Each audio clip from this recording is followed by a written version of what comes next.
दो कलीसियाएं बनेंगी। स्पष्ट कर दिया, दो कलीसिया बनेंगी, यानी दो ग्रुप बनेंगे, संगत में दो पार्ट होंगे।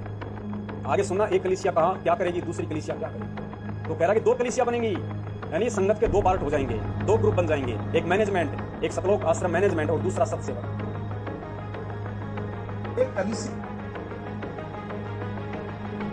परंतु जो परमेश्वर को नापसंद है वो लोग टूट टूट करके पापी मिजाज वाली कलीसियाओं में जुड़ने लगेंगे जहां पाप करने की अनुमति है। अब सुनना ध्यान से, दो कलीसियाएं बनेंगी। एक कलीसिया में शुद्धि और निर्मलता और शुद्धता और पवित्रता का बोलबाला होगा। दो कलीसिया बनेंगी, संगत के दो पार्ट होंगे। एक खेमे में क्या होगा, शुद्धता, निर्मलता और पवित्रता का काम शुरू हो जाएगा। आज हम जितने भी सत्सेवक भाई बहन हैं, हम परमेश्वर के वचन पे चलने का जोर देते हैं। हमें परमेश्वर के वचन पे चलना है, परमेश्वर के वचन से इधर उधर नहीं होना है, क्योंकि जब तक गुरुजी हिसार जेल में है तब तक उनके सत्संग ही हमारा असली गुरु है। क्योंकि सत्संग हमें भटकने नहीं देगा, सत्संग हमारा मार्गदर्शन करेगा, सत्संग हमें सत्य या असत्य की पहचान करवाएगा, सही गलत का निर्णय करवाएगा, हमें भटकने नहीं देगा।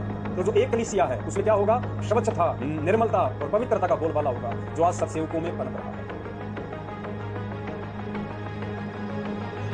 दो कलीसियाएं बनेंगी।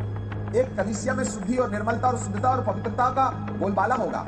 दूसरी कलीसिया में संसार के साथ समझौता के साथ जीवन जीने वाले लोगों की बड़ी भीड़ होगी। दूसरी कलीसिया में क्या होगी, संसार के साथ समझौता पूर्ण जीवन जीने वालों की तादाद बढ़ेगी।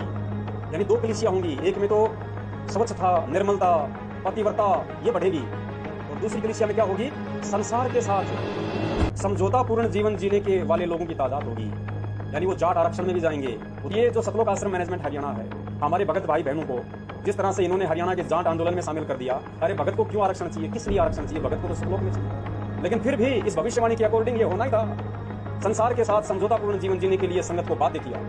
संसार के साथ समझौता के साथ जीवन जीने वाले लोगों की बड़ी भीड़ होगी, जो पाप में रहकर भी प्रभु की भक्ति करना पसंद करेंगे, जो पाप में रह के प्रभु की भक्ति करना पसंद करेंगे। आज मैनेजमेंट और उसके पीछे लगी हुई संगत यही तो कर रही है, सारे उल्टे कर्म कर रही है, राजनीति, आरक्षणबाजी, दे दान, रक्तदान, गुंडों की सीबीआई जांच। दूसरी तरफ कैसे लोग होंगे, दूसरे ओर ऐसे लोग होंगे जो पाप का बहिष्कार करते हुए केवल पवित्रता का आधार बना के मेरे परमेश्वर की आराधना करने वाले होंगे। दोनों पाप का बहिष्कार करते हुए, पवित्रता को आधार बनाते हुए मेरे प्रभु की भक्ति करने वाले होंगे। तो सत्सेवक क्या कर रहे हैं आज, इनके हर एक कुकर्म का पर्दाफाश करते हैं, इनके हर एक गलत आदेश का बहिष्कार करते हैं, इनके पाखंड को संगत के सामने उजागर करते हैं और पवित्रता के साथ में यानी मर्यादा के साथ में गुरुदेव की भक्ति करते हैं। स्पष्ट बोला जा रहा है पुण्यात्माओं, अब भी अगर कोई ना समझ सके फिर उसको समझाने वाला कोई नहीं। दोनों कलीसियाएं पीक पॉइंट पर होंगी। दोनों कलीसियां पीक पॉइंट पे होंगी 2020, 21 और 22 में। दोनों कलीसियां, दोनों ग्रुप, दोनों संगत पीक पॉइंट पे होंगी। ध्यान से सुनना एक शब्द को। ऐसे लोग होंगे जो पाप का बहिष्कार करते हुए केवल पवित्रता का आधार बना के मेरे परमेश्वर की आराधना करने वाले होंगे। दोनों कलीसियाएं पीक पॉइंट पर होंगी।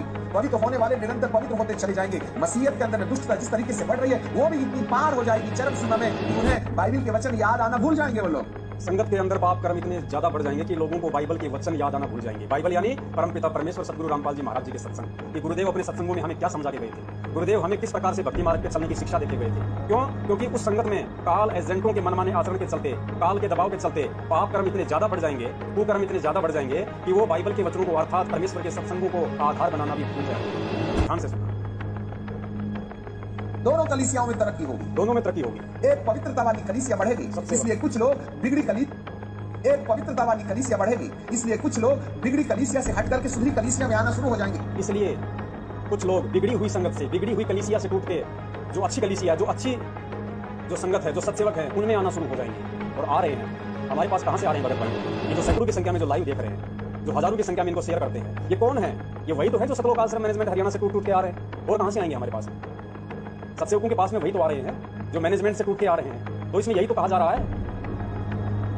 ध्यान से सुनना क्या बोल रहा है। वो भी इतनी पार हो जाएगी चरम सीमा में कि उन्हें बाइबल के वचन याद आना भूल जाएंगे वो लोग। दोनों कलीसियाओं में तरक्की होगी। एक पवित्रता वाली कलीसिया बढ़ेगी, इसलिए कुछ लोग बिगड़ी कलीसिया से हट करके सुधरी कलीसिया में आना शुरू हो जाएंगे। और जो अच्छी कलीसिया में संगति रखते हैं वो लोग जो समझौतापूर्ण जीवन जीना चाहते हैं वो शुद्ध होने वाली कलीसिया से बाहर आकर के पापी कलीसिया में मिलने लगेंगे। जो लोग समझौतापूर्ण जीवन जीना चाहते हैं वो सत्सेवकों से हटके वापस उस बिगड़ी हुई कलीसिया में जाना शुरू हो जाएंगे। जिनके पाप कर्म दबाव देंगे, जिनके संस्कार मजबूत नहीं होंगे, वो लोग साध संगति से जुड़ के भी और वापस सतलोक आश्रम मैनेजमेंट हरियाणा की तरफ चले जाएंगे समझौतापूर्ण जीवन जीने के लिए, सारे कुकर्म करने की आजादी प्राप्त करने के लिए। कलीसिया में संगति रखते हैं, वो लोग जो समझौतापूर्ण जीवन जीना चाहते हैं, वो शुद्ध होने वाली कलीसिया से बाहर लोग जो समझौतापूर्ण जीवन जीना चाहते हैं, वो शुद्ध होने वाली कलीसिया से बाहर आकर के पापी कलीसिया में मिलने लगेंगे, जिससे कि पाप करने की स्वतंत्रता मिले। दोनों कलीसियाएं बढ़ेंगी, गलत सिद्धांत फूलेगा फलेगा, पवित्रता भी चरम सीमा में होगी। मुझे नहीं मालूम किसको प्रभु ले जाएगा। दोनों कलीसियां बढ़ेंगी, दोनों ग्रुप बढ़ेंगे, पाप करने वाले भी निरंतर बढ़ेंगे और जो सच्चाई के रास्ते पे चल रहे हैं वो भी निरंतर बढ़ेंगे, सत्सेवक भी बढ़ेंगे। दोनों चरम पे होंगे 20, 21, 22 में। और फिर कह रहा है कि मुझे नहीं पता परमेश्वर किसको लेके जाएगा। इसने अपना मत स्पष्ट कर दिया कि मुझे नहीं पता परमेश्वर किसको लेके जाएगा। तो वीडियो तो इससे परमात्मा ने बनवा दिया, लेकिन ये ईसाई धर्म का इतना बड़ा प्रचारक है, इसी बुद्धि पे पत्थर पड़े हुए हैं, सही और गलत का निर्णय बता रहा है। और फिर कह रहा है कि मुझे नहीं पता परमात्मा किसको ले जाएगा। परमात्मा उसको ले जाएगा जो शुद्ध है, जो पवित्र है, जो सही है, जो पाप कर्मों का बहिष्कार कर रहा है, जो पवित्र है, जो निरंतर शुद्धता की ओर बढ़ रहा है, उसको ले जाएगा परमेश्वर। लेकिन ये इतना बड़ा प्रचारक होने के बाद भी लाखों लोग जिसको फॉलो करते हैं, वो ये कह रहा है कि मुझे नहीं पता परमेश्वर किसको ले जाएगा। इसीलिए दास कहता है कि ना तो इनको ये पता कि परमेश्वर कौन है, यीशु मसीह कौन है, और ना इनको ये पता कि सही क्या है और गलत क्या है, जबकि खुद स्पष्ट कर रहा है कि कौन सही है कौन गलत है। और फिर भी इतना बड़ा प्रचार होने के बाद कह रहा है कि मुझे नहीं पता परमात्मा किसको ले जाएगा। तो फिर इनसे बड़ा मूर्ख व्यक्ति और कौन होगा ईसाई धर्म में, कि मुझे नहीं पता परमेश्वर किसको ले जाएगा। फिर तू लोगों को अच्छी शिक्षा क्यों दे रहा है, जब तुझे ये नहीं पता कि परमेश्वर अच्छी शिक्षा वालों को ले जाएगा या बुरी शिक्षा वालों को लेके जाएगा, और दिन रात तू वीडियो बना के लोगों को शिक्षा दे रहा है। तो पुण्यात्माओं, इसलिए रविदास जी ने 650 साल पहले अपने भविष्यवाणी में कह दिया था कि ईसाई लोग सबसे ज्यादा घाटे में रहेंगे, क्योंकि ऐसे लोग उस संगत को डुबोएंगे। क्या होगा।